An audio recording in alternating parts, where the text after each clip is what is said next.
شهرة. شهرة ايه ومجد ايه يا عم حسين؟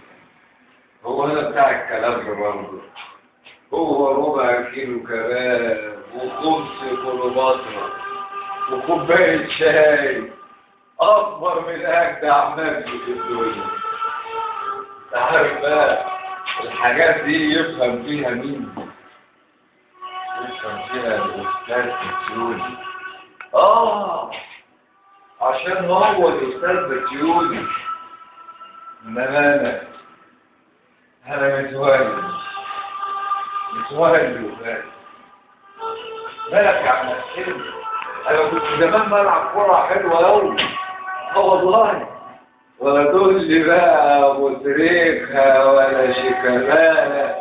بص كان مسميني متولي يا أبو رجل دهب. أيوه متولي أبو رجل دهب. أنت عارف يا عم حسين؟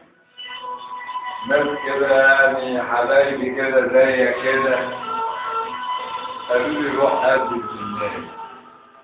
رحت قدمت الجنان وضعوني 11 ساعة.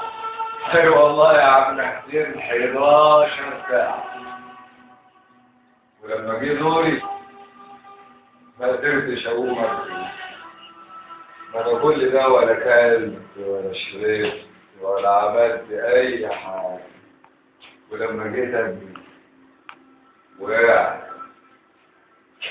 يا عم حسين.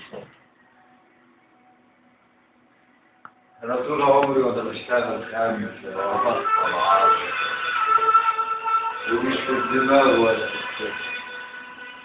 معاك يا عم حسين انا اشتغلت 7 سنين. عارف يعني ايه 7 سنين يا عم حسين؟ 7 سنين وانا ما بتقال. وحتى الاستاذ بتيوني يا فندي رفعنا العالم.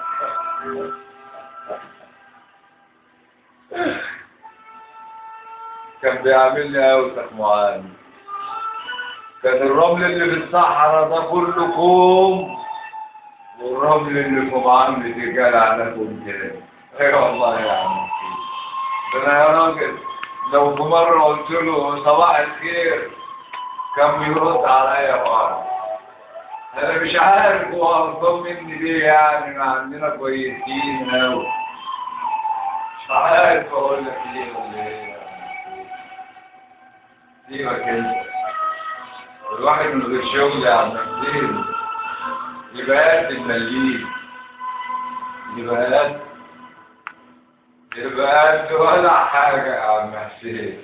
ولا حاجة. بإننا بنغرق يا عم حسين. بنغرق. والله بنغرق يا عم حسين.